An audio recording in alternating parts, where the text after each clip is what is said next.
Most chemical and physical changes are accompanied with changes in energy and temperature. A campfire releases energy as it burns. When an ice cube melts, the water around it becomes colder.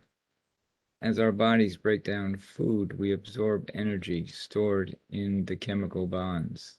To fully describe these changes, we must also describe the changes in energy. The study of energy and temperature change is called thermodynamics.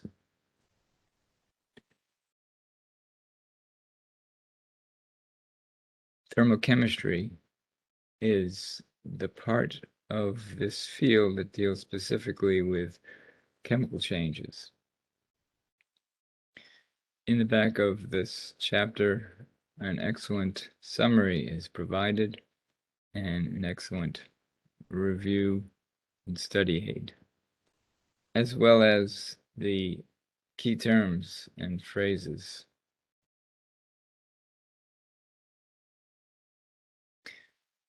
We introduced energy in chapter 1. Recall that energy is the ability to do work. That is, the ability to bring about change. Energy can take several forms, including potential energy, stored energy, and kinetic energy, the energy of motion. Changes in energy take place in two forms: heat and work. A substance absorbs energy in the form of heat. The particles within that substance vibrate or move faster. Heating a substance increases the kinetic energy of the particles that compose it. Work is the transfer of energy from one form to another. It's helpful to think of energy, heat, and work in using the analogy of wealth and spending.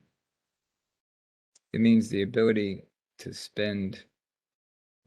What does it mean to have wealth?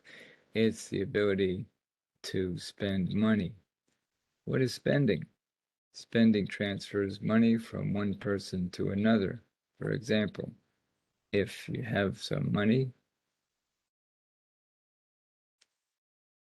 then you have the ability to spend it on something, say on a hot dog and a soda.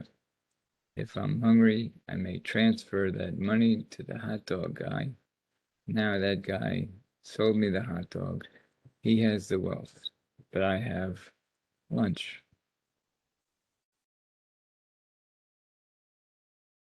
In the same way as spending transfers wealth from one person to another, heat and work transfer energy from one object to another. If we want to describe wealth, we use some form of money, such as dollars.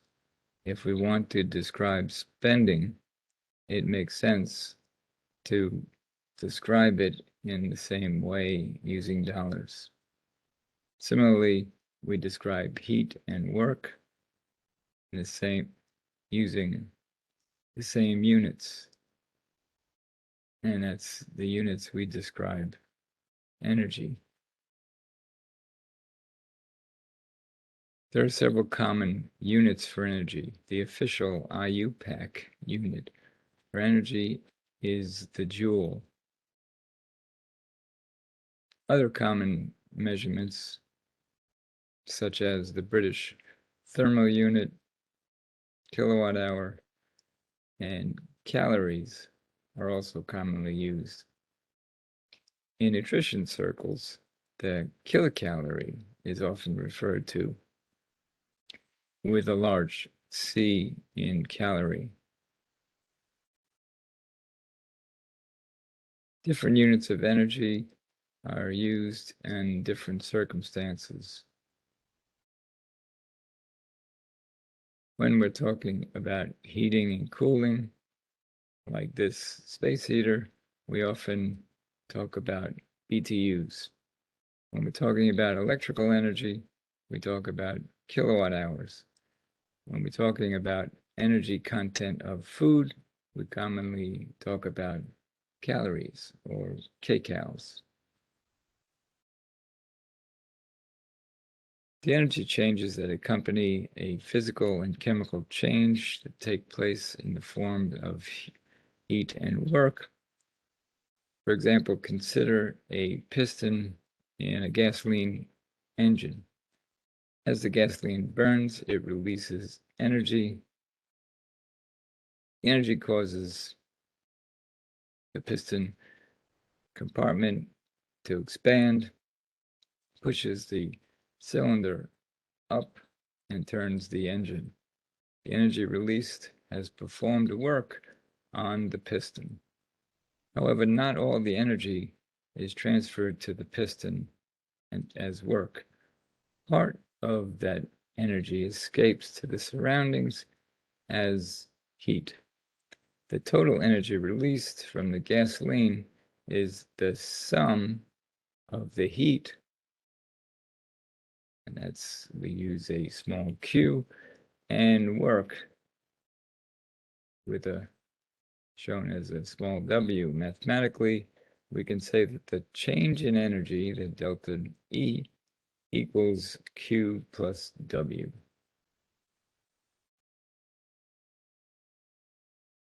So here's a question.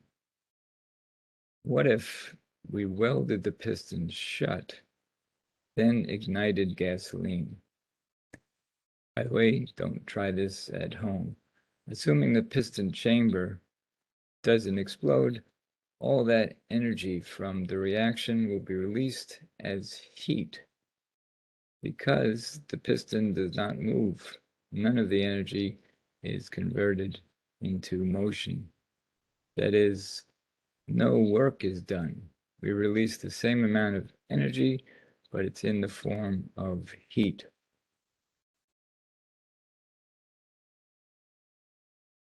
The amounts of heat and work can change, but the total amount of energy released will be the same.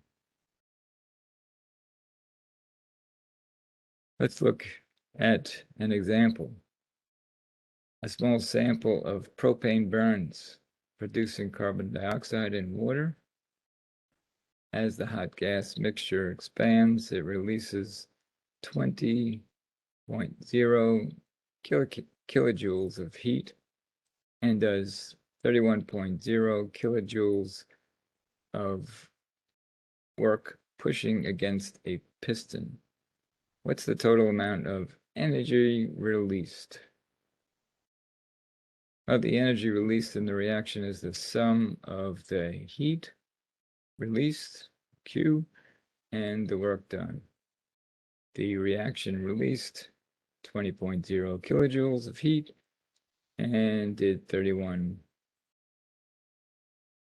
kilojoules of work. Therefore, the total energy released was 51.0 kilojoules. Let's examine the reaction inside the piston from the chemical perspective. When gasoline reacts with oxygen, it produces carbon dioxide and water. It also releases a large amount of energy. We describe this reaction as an exothermic change, meaning that heat energy is released. In fact, we sometimes include the energy in the reaction as a product, as we show here. Conversely, an endothermic change absorbs energy. When describing an endothermic change, we sometimes show the energy as a reactant. For example, when an ice cube melts, it absorbs energy to convert the solid ice to liquid. And we express this in the equation shown here. Energy plus solid H2O going to H2O liquid. When describing energy changes, we must be careful to define the system that is changing. In thermochemistry, the system is the part of the universe being studied. The term surroundings refers to the rest of the universe. So we say that the burning fuel in an exothermic process, we mean that energy that's released from the system, the fuel, to the surroundings. In the example of the ice cube, the ice is the system which absorbs the heat. So if someone puts an ice pack on an injured ankle, is the flow of heat endothermic or exothermic? To answer this question, we must first define the system and the surroundings. We know that the heat energy flows from the ankle to the ice pack.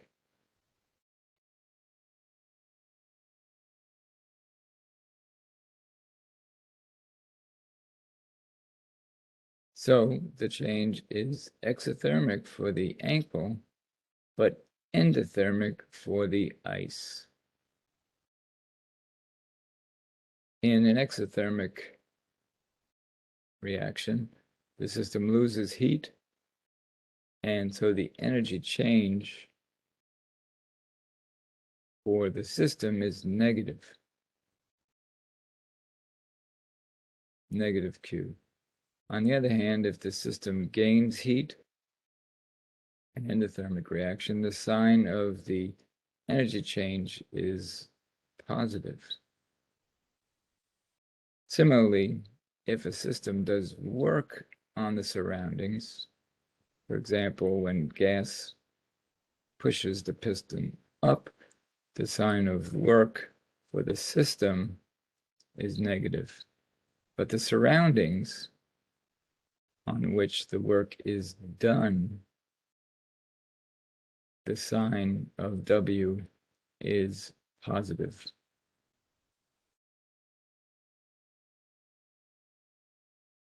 In these examples, energy moved between the system and its surroundings. The transfer of energy leads us to this key idea, commonly known as the law of conservation of energy.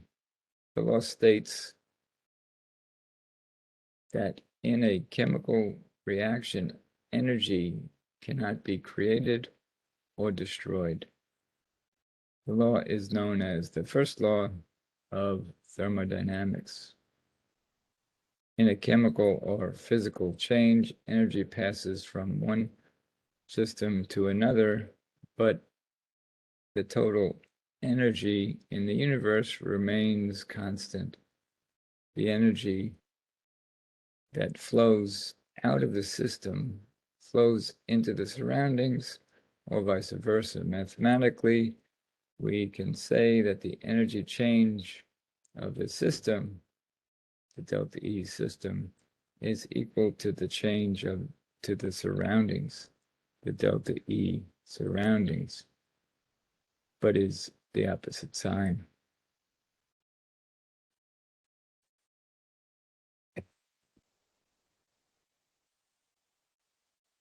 In this analogy, we think of the classic board game Monopoly. In the beginning of the game, you pass out the play money to all the players. As the game progresses, the players buy and sell property. If you land on someone else's property, you pay them rent. Your wealth goes down, the other player's wealth goes up by the same amount. But the total amount of money in the game has not changed. At the end of the game box contains the same amount of money as when you started. It's the same thing with the conservation of energy.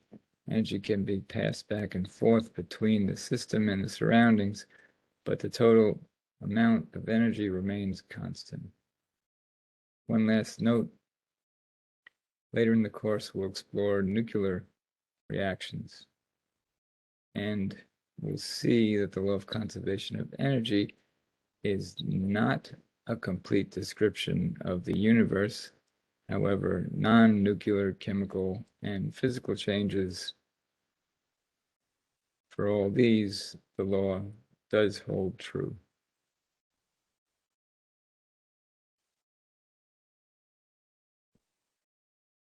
Finally, let's look at an example. The chemical reaction releases 200 joules of heat energy to its surroundings. Write this change of energy for the system, the chemical reaction, and for its surroundings. Because the system loses energy, we write this as a change minus 200 joules. And based on the law of conservation of energy, the energy of that system that's lost is gained by the surroundings. Therefore, the change in the energy for the surroundings is plus 200 joules. Notice that the sign is opposite, but the magnitude of the energy is the same. Let's briefly summarize these ideas. Physical or chemical changes usually involve a change in energy. These changes take place in the form of heat and work. We describe energy, heat, and work using the same units. That is, being consistent, whatever units that are chosen. When describing these energy changes, we must be careful to define the system that we're studying and what is the surroundings. In an exothermic reaction, the system releases energy, releases heat. In an endothermic reaction, the system absorbs heat. When describing changes as endothermic and exothermic, we must also be careful to identify the system being studied. Finally, the law of conservation of energy states that energy is not created or destroyed in chemical reactions. Energy may move between the system and the surroundings, but the total energy in the universe remains constant.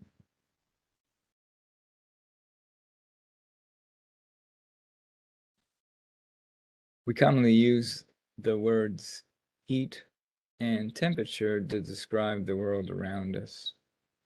As we explore the effects of heat of energy changes, it's important for us to understand the difference between these terms.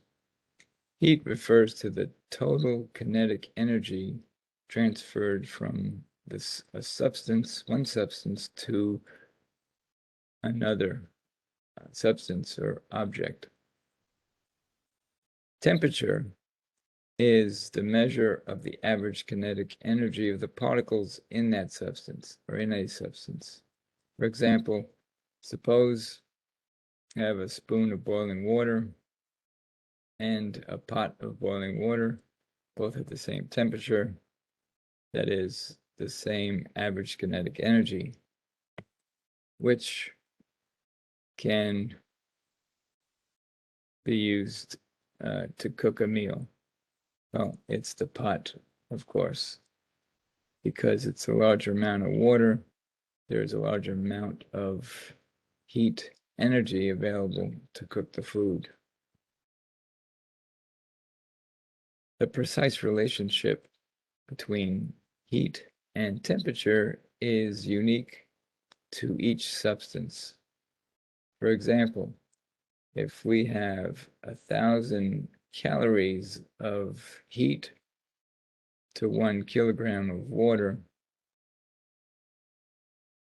the temperature increases by 1 degree Celsius. However, if we add the same amount of heat energy to a kilogram of iron, the temperature increases nearly 10 times as much.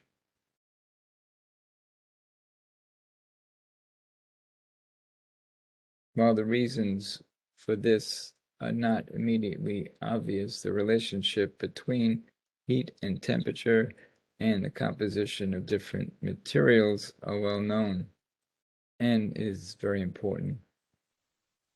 Scientists describe the relationship between heat, mass, and temperature using specific heat, often called specific heat capacity.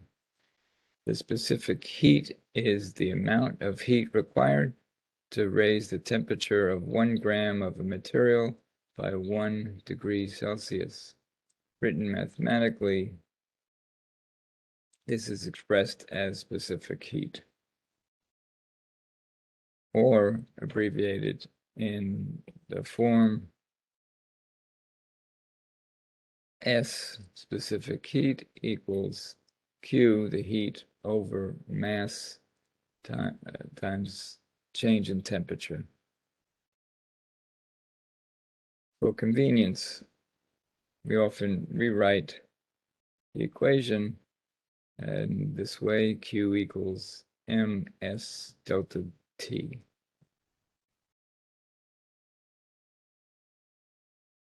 This table shows the specific heats for several different substances. Compare the specific heat of water to other materials on the table. Do we notice how much larger the value is for water? This subtle fact is essential to human life.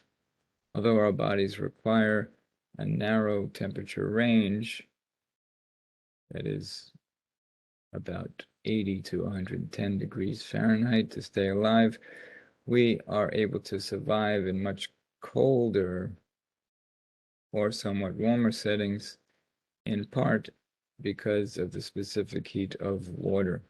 Helps us regulate our bodies, as our bodies are a major component of our bodies is water, about 70% water.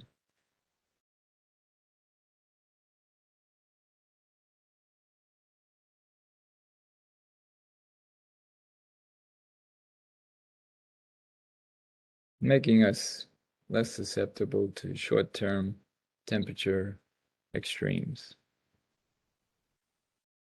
Let's look at an example that uses specific heat.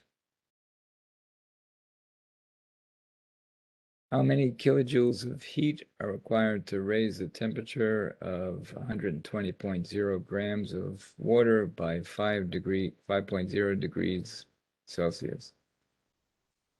To answer this question, we begin with the heat capacity equation rearranged to solve for heat, Q. The mass is 120.0, the specific heat of water, 4.184 joules per gram degrees C, and the change in temperature is 5. Grams cancel, as do the degrees Celsius. Let's do this in solving using dimensional analysis and multiply 120.0 times 4 times 5 gives us 2,500 joules, or 2.5 kilojoules. We keep the two significant figures as the 5.0 degrees, two significant figures limits how many significant figures we should report the final answer in. Specific heat is useful when we know the composition of a simple object like a block of iron. But often scientists and engineers need to determine the heat-temperature relationships of objects containing many substances, or objects that are difficult to measure the mass. In these situations, a simple measurement is used, and this is called heat capacity. Heat capacity, represented by a C, the letter C, is defined as the amount of heat required to raise the temperature of an object, regardless of its mass. Mathematically, we write this as heat capacity equals heat over change in temperature, or Q over delta T. As before, we often rearrange this to solve for Q, heat. For example, suppose a team of workers at a chemical plant need to raise the temperature of a steel reactor filled with aqueous sodium hydroxide. It's too complicated to calculate the specific heats of all the different components in the reactor. Instead, they use heat capacity of the whole unit, the reactor and the solution, to predict the temperature changes.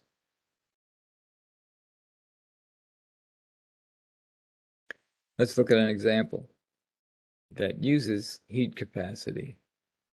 When filled with water, a large reaction vessel in a chemical plant has a heat capacity of 5.41 times 10 to the 5th kilojoules per degree C. How many kilojoules of heat are required to heat the entire vessel from 25.0 to 48.2 degrees C? In order to solve this, we'll use the relationship Q equals C, the capacity of the reactor vessel, times delta T. The temperature change is the difference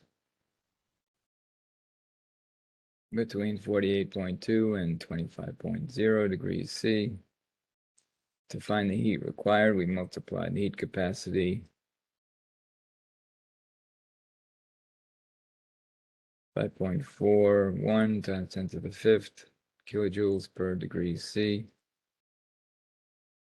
times the change in temperature, and get a final answer as we cancel out units in kilojoules and maintain 3 significant figures. Scientists and engineers often need to measure how much heat is transferred from one source to another. Experiments that measure heat flow are called calorimetry experiments. The two most common calorimetry techniques are coffee cup calorimetry and bomb calorimetry. We'll see how these two techniques are used and how to gather information about heat transfer. The coffee cup calorimeter is actually exactly what it sounds like, often used in introductory chemistry laboratories. It's styrofoam coffee cup, works well, which is covered with a cork of some kind and a thermometer. The system to be studied is placed inside the coffee cup and the reaction or change is allowed to take place. Because the styrofoam is a good insulator, nearly all the heat involved in the change is absorbed or released into water that's filled in the inner cup. By measuring the temperature change of the water, we can determine the amount of heat that's gained or lost by the system. For example, if we want to measure the specific heat of a block of iron, when the hot iron is placed in cool water, heat is transferred from the iron to the water. And according to the law of conservation of energy, the total amount of energy inside the cup will be conserved. This means that the metal loses the same amount of heat that the water gains.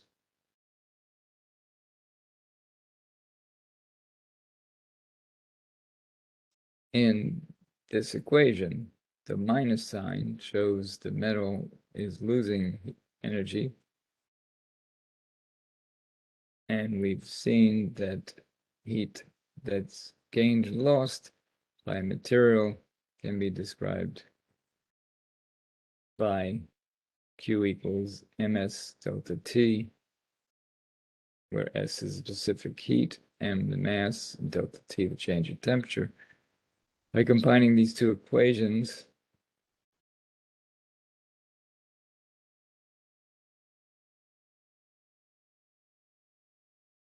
in this way, we can find the specific heat of the metal by rearranging, isolating, and solving for S sub M for the metal. And we'll do that in this example problem. A chemist heats a 26.0 gram sample of an unknown metal to 100.0 degrees C.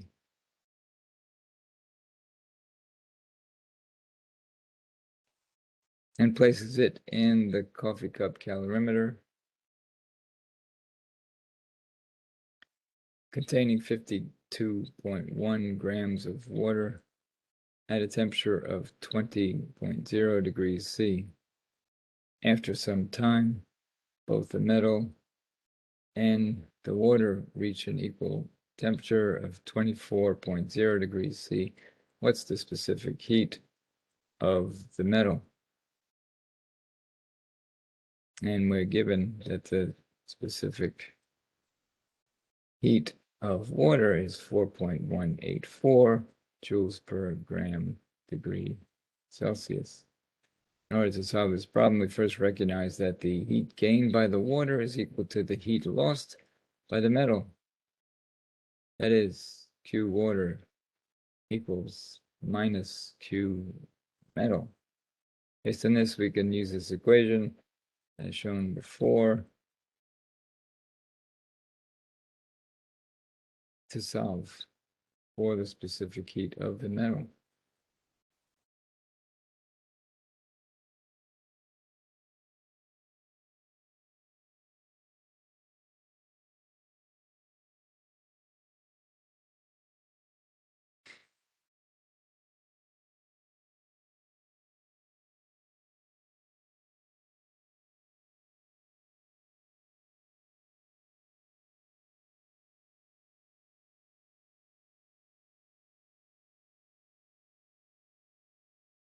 The specific heat of water shown there. The mass of water, 52.1 grams. The mass of the metal, 26 grams. We next need to find the change in temperature of the metal. This is equal to the final temperature that both the metal and the water ended at, and what temperature the metal started at, which was 100.0 degrees, and the change is minus 76.0 degrees C.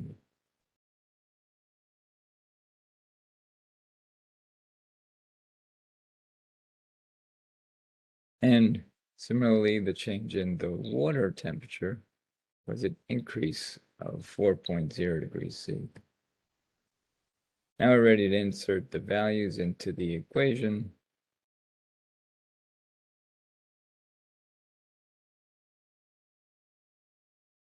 And solve for the specific heat of the unknown metal.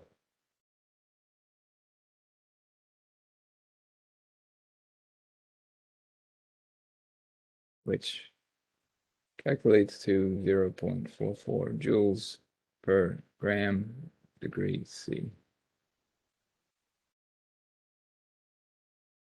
Let's look at a second example in a coffee cup calorimeter. And this one involves ammonium chloride, which has an unusual property. It absorbs heat as it dissolves in water. The compound is used in the instant cold packs, which we referred to earlier, because it takes heat from its surroundings. And we could write this endothermic reaction. Ammonium chloride plus heat changes to ammonium chloride aqueous.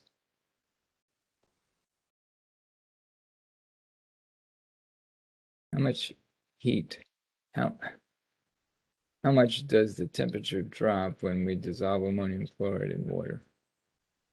Of course, this depends on how much ammonium chloride we use, how much water we use. But we can measure the amount of heat absorbed by ammonium chloride by doing it in a coffee cup calorimeter. Fill the coffee cup with a known amount of water, add ammonium chloride, and measure the change in temperature. The heat lost from the water, that is a decrease in temperature, is equal to the amount of heat gained by the solid, the ammonium chloride.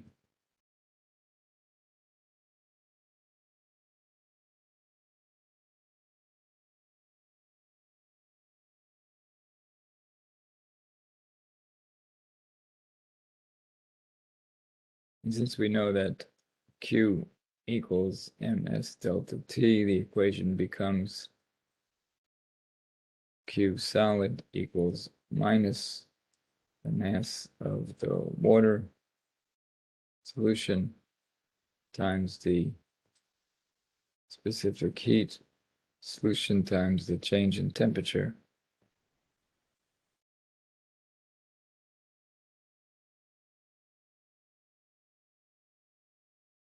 Let's look at a final example.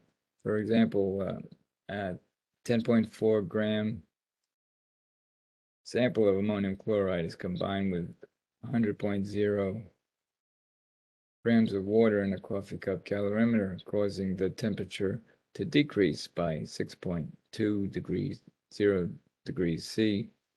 Based on this, how much heat it was required to dissolve the sample of ammonium chloride. Calculate the heat of solution for the ammonium chloride in kilojoules per mole. In this example, the ammonium chloride absorbs heat energy as it dissolves. The amount of heat absorbed by the solid is equal to the amount of heat lost by the aqueous solution. We could solve this by using the relationship of Q solid, the ammonium chloride, equals the minus M aqueous times specific heat aqueous times the change in temperature aqueous. When we say aqueous, we mean the solution the solution that we're dissolving the ammonium chloride. The mass resulting includes the water and the dissolved ammonium chloride, so we write M aqueous equals 100.0 for the water and 10.4 grams for the ammonium chloride.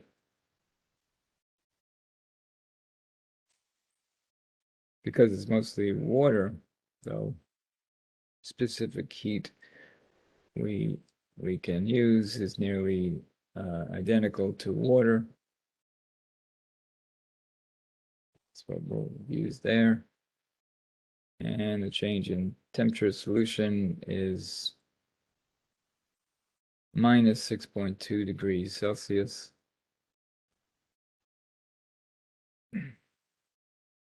And to solve, we plug these values into the equation.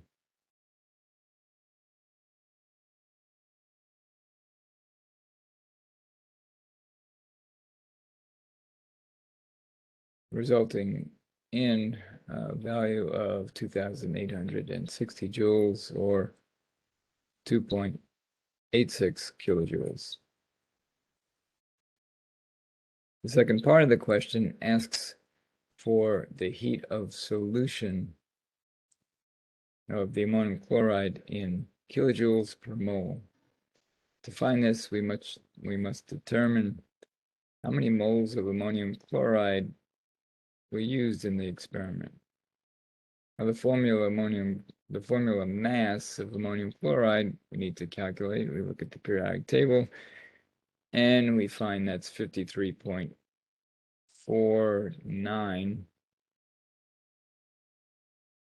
So we write that, use dimensional analysis to cancel out grams and get that into moles. It's 0.194 moles of ammonium chloride.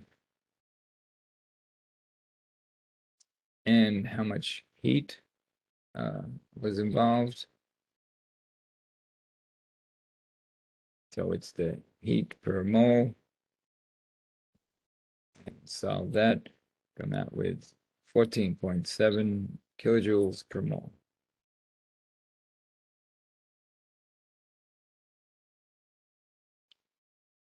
The bomb calorimeter is not what it sounds like. The technique measures the heat of reaction for fuels and high energy chemical changes. In the bomb calorimeter, a test sample is placed in a heavy steel chamber. Outside the chamber or container is a second container which is filled with water and equipped with a thermometer.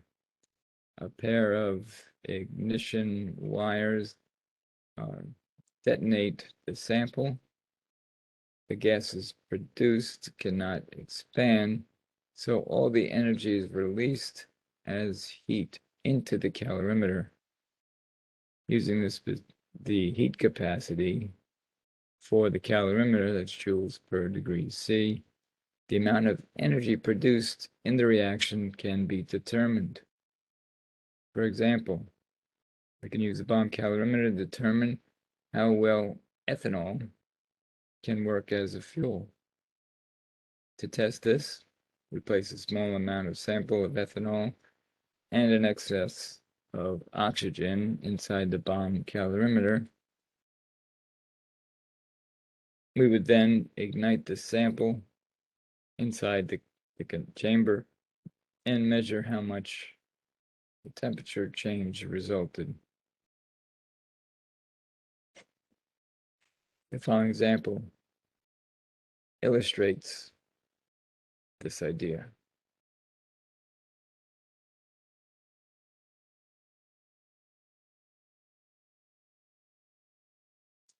A chemist places 20.0 grams of a sample of ethanol inside the bomb calorimeter with a known heat capacity of 28.72 kilojoules per degree C. When the ethanol ignites, the temperature of the calorimeter rises from 22.04 degrees C to 42.74 degrees C. How much heat did the ethanol release? Calculate the energy released in kilojoules per gram ethanol. From the initial and the final temperature, we see the temperature change is 20.70 degrees C. The heat capacity of the calorimeter, we're told, is 28.72 kilojoules per degree C. Using relationship of Q equals heat capacity times the change in temperature, substitute the values. So temperature cancels out, and we get a final answer of 594.5 kilojoules.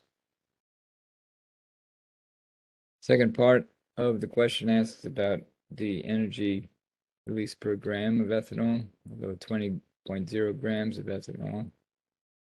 For the final answer, 29.7 kilojoules per gram of ethanol. Chemical reactions involve changes in energy, as we've seen in previous discussions. These changes may be endothermic, where the system absorbs energy, or they may be exothermic, where the system releases energy. The energy involved in these reactions are extensive property of the substance. That is, it relies on how much matter is involved. Extensive, involved in how much matter is involved. For example, heat released from a small campfire is much less than the energy released from a massive forest fire. Because this, we express energy changes as a function of amount of substance involved in a reaction. We've described how chemists use bomb calorimeters to measure the energy stored in fuels such as gasoline and ethanol. The fuel value of a substance is the amount of energy that can be produced by its combustion. We often express the fuel value in terms of energy per unit mass, or kilojoules per gram.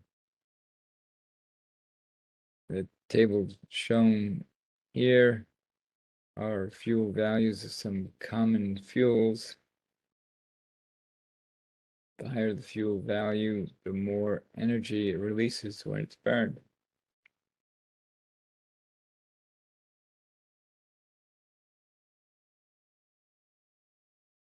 One of the most important measures of energy change is the reaction enthalpy, expressed by the symbol delta H. The reaction enthalpy is the amount of heat energy that's absorbed or released in a chemical reaction at a constant pressure. Chemists often write reaction enthalpies along with the chemical reaction. For example, the equation shown shows the reaction enthalpy for the combustion of ethanol. Notice that the sign of enthalpy is negative. This means that heat is released from the system, and we know this as an exothermic reaction. The reaction enthalpy relates to the heat change to the number of moles of reactants and products. This equation means 1 mole of C2H6O ethanol releases 1,368 kilojoules of heat when it burns. Reaction enthalpy is related to the number of moles of each reactant or the product by the coefficients in the balance equation. For this equation, we can write the following: that minus 1,368 kilojoules per 1 mole of ethanol, or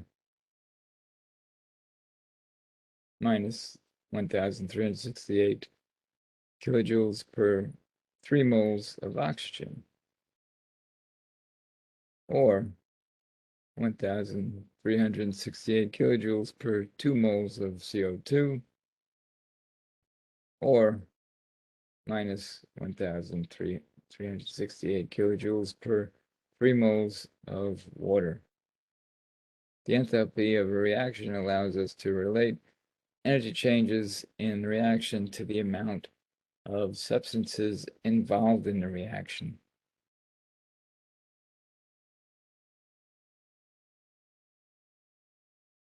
Let's look at an example. How much heat will be released by the combustion of 789.0 grams of ethanol? In this problem, we're given the number of grams of ethanol. So in order to solve the problem, we must first convert from grams of ethanol to moles of ethanol, and then to kilojoules of energy. To begin with, 789.0 grams of ethanol, we convert that to moles. We use the molar mass of ethanol, which is 48.08 grams per mole.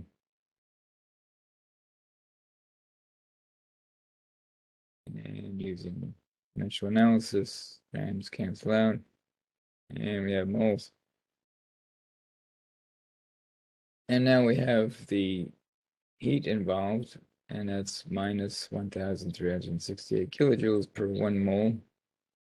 And now moles cancel out. And now we can calculate and come up with the answer. And for 789.0 grams of ethanol combusted, we receive, or exothermic reaction produces, a minus 2.342 times 10 to the 4th kilojoules of energy released.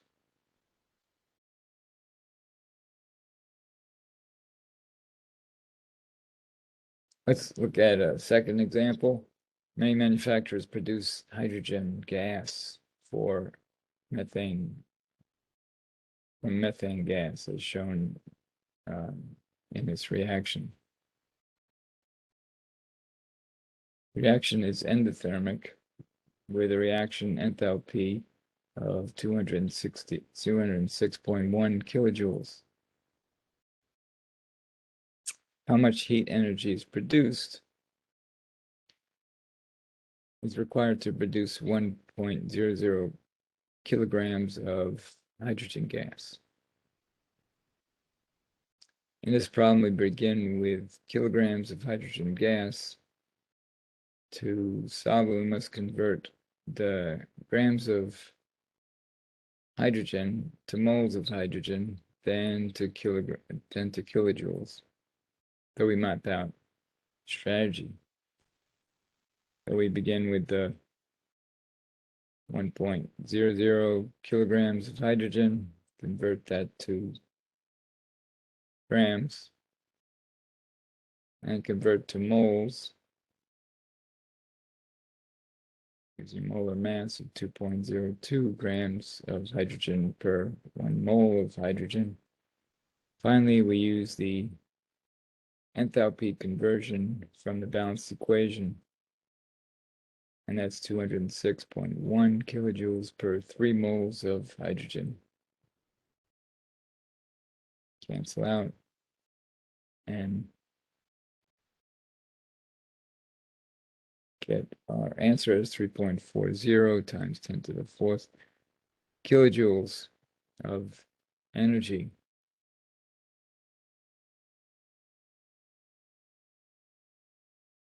Physical changes, such as a phase change from formation of an aqueous solution, also involves enthalpy changes.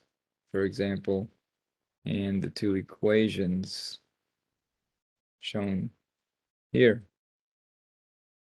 enthalpy change for melting and freezing water. Notice that the energy absorbed by the ice is opposite the energy required when water freezes.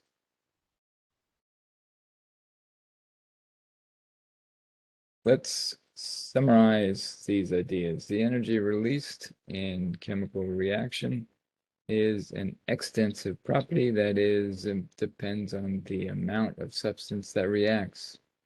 For a combustion reaction, we often describe the fuel value,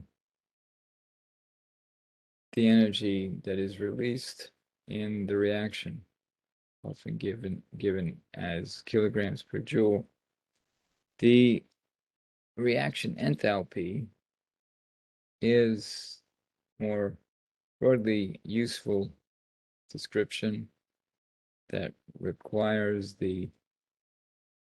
to the heat released in any reaction that is in a balanced equation.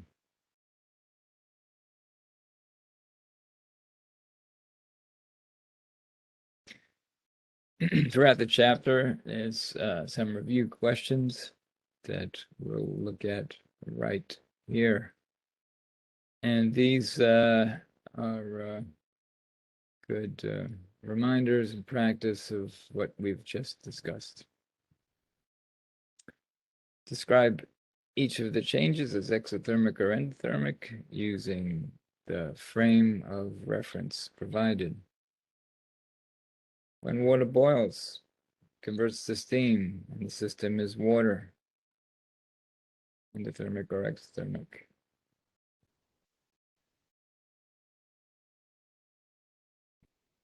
Endothermic, heat is absorbed in that process. An acid and base react, releasing heat. The system is the acid and base molecules. Well, that's releasing, that's exothermic. A log burns in the fireplace.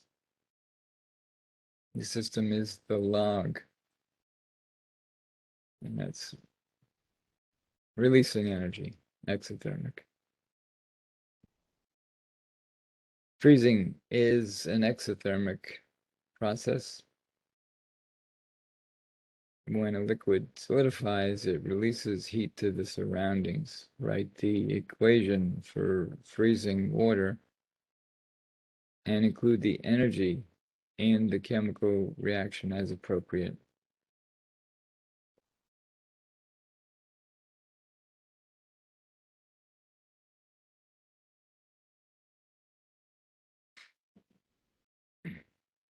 So the subscripts here indicate liquid water, going to solid water, that is freezing.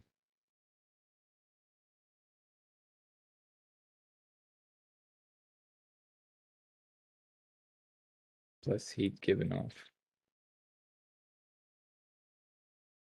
A sample of butane releases 55.0 joules of energy and performs 23.0 joules of work on the surroundings. What's the total change in energy of the chemical system?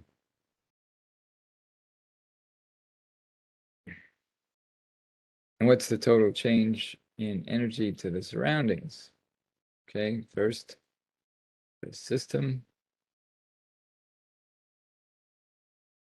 System is losing in total 78.0 joules minus, should be a J at the end there. And the surroundings. Surroundings do the opposite, and they gain the 78.0 joules. 400 joules of heat flow from 100-gram block of chromium, how much will the temperature of the block rise? The specific heat of chromium is 0.44.9 joules per gram degrees C. Well, we write down the appropriate equation where Q is mass times specific heat times change in temperature, and then set it up so that, and you'll watch units cancel and see that it's a change in 9, it will be a change in 9 degrees C. And in this problem, we're rounding to one significant figure because the 400 and the 100 joules and grams are in one significant figure. When filled with water, a reaction vessel in a manufacturing plant has a heat capacity of 28,000 kilojoules per degree C. If 1.41 times 10 to the 5th kilojoules of energy is added, how much will the temperature rise? So we're given heat capacity of this vessel, and we're given how much heat. Well, we use the proper equation and substitute to see that that will have a 5.0 degrees C rise in temperature. Note that that's two significant figures we round to because of the 28,000 number is two significant figures. All right, number 7 is find the specific heat of an unknown metal. Chemist heats that 50.0 block of the metal to 100 degrees, and she places it in a coffee cup calorimeter containing 50.0 grams of water at 24.8 degrees C. After the metal is placed in the water, both the metal and the water reach a final temperature of 51.2 degrees C. What's the specific heat of the material? In solving these questions, it's good to sketch out what's going on. Certainly write down the equation that's going to be necessary. And here's what's going on with the water. 50.0 grams of water. We know the specific heat capacity of water is 4.81 joule per gram degrees C. And we have a change in temperature shown there. So that's the amount of Q for the water, that is the movement of heat from the metal to the water shown there. And now we can think about what's going on with the block of unknown metal. 50.0 grams of it. And we're solving for the S specific heat. We have a change in temperature. It started at 100 degrees and the final temperature is 51.2. Solve for the S. That is should be S. Let me change that.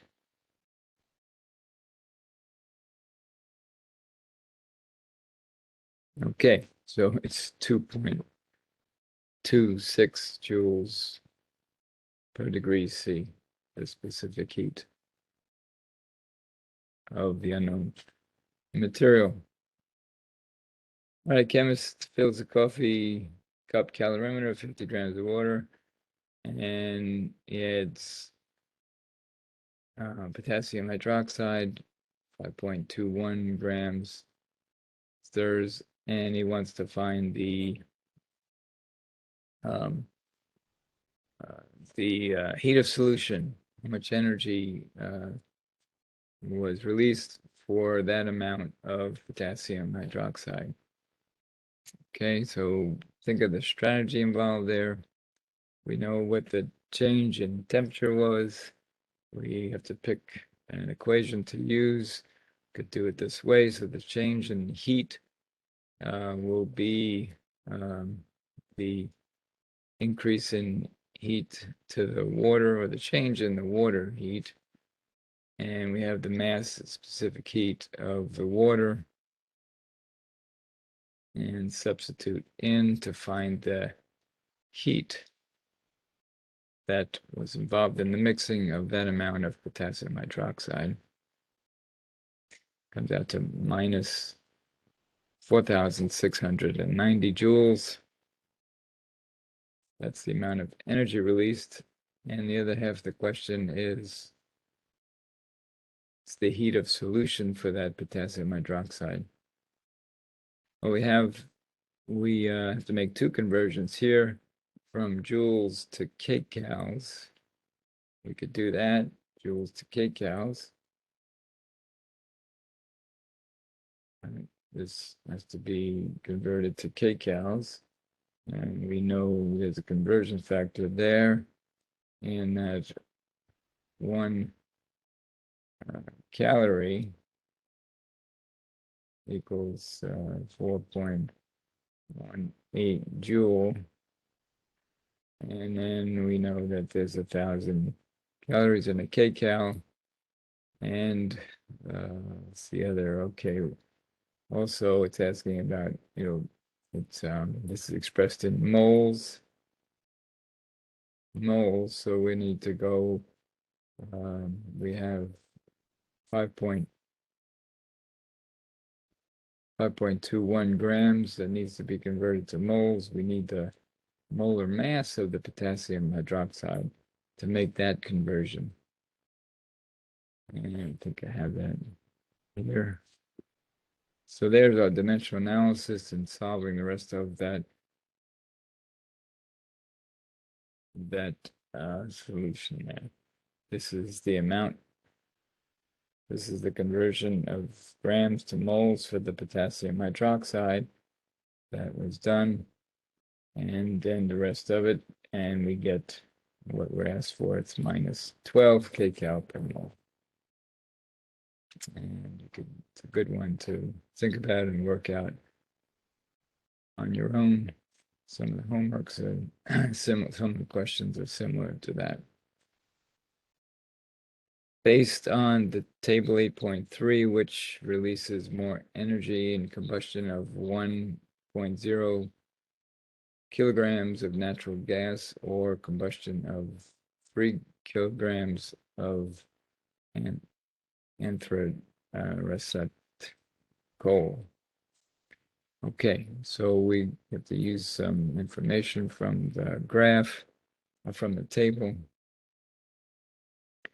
asking about natural gas versus the anthracite coal right here. But there's a different amount. We have 3 kilograms here, and 1 kilogram of the natural gas. That needs to be factored in answering the question. So clearly write out what we have here. Release for natural gas is that many kcals, or kilojoules rather, and the amount released for the coal. And so the answer is the 3 kilograms of coal, not gold, coal releases more energy than the 1 kilogram of natural gas. Acetylene reacts with hydrogen gas in a combination shown below here. how much heat energy is released from 501.6 grams of the hydrogen reacting with excess. Okay, so this is telling us that the hydrogen is the limiting reactant here. So we want to key in right here. And we're given this in grams, so we know we need to be converting this to moles. So we're going to make that conversion to moles, and then we're going to use this from the equation and relate it to, this is from the equation, so that means 2 moles of hydrogen gas will be in a conversion factor with this amount of energy release. So let's split that up, solve that. We're right there.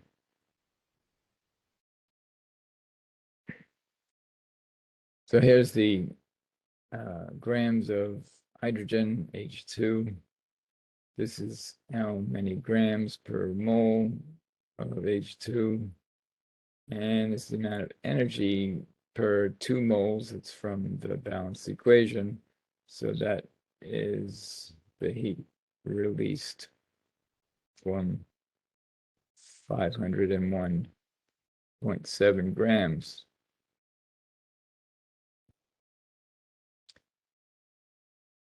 And finally, company needs 5.02 times 10 to the 3 kilojoules of heat to power manufacturing process. The enthalpy of the reaction for the combustion of propane is 2,202 kilojoules per mole. How many kilograms of propane are needed? So as we're reading your question, we want to identify what we're being asked. How many kilograms of propane are needed to produce this amount of heat?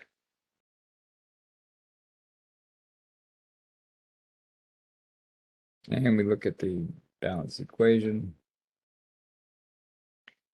This is how much we want, so we would start with this in our dimensional analysis. That would be the first thing we write down. And then we're going to use this, and we're going to use propane.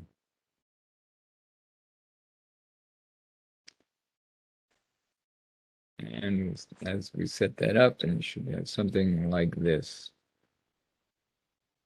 So here's what the target amount that we need. Here's what we get from 1 mole of it. Here's the molar mass. And that's the amount that's related to this amount of energy. So 0.101 kilograms of propane will provide that much energy for the for the process.